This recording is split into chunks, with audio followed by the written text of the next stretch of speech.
Hey guys, हमने ये मंगवाया है मीशो से कुछ प्रोडक्ट। चलिए खोल के देख लेते हैं। जो मंगवाया वही आया है ना।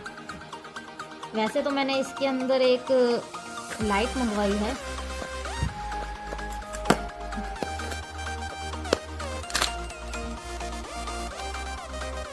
कुछ इस साइड से है।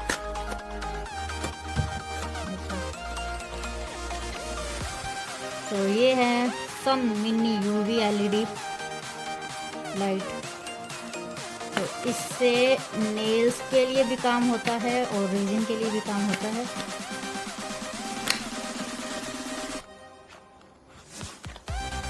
और इसके साथ एक ये पिन आई है और ये कुछ ऐसी है।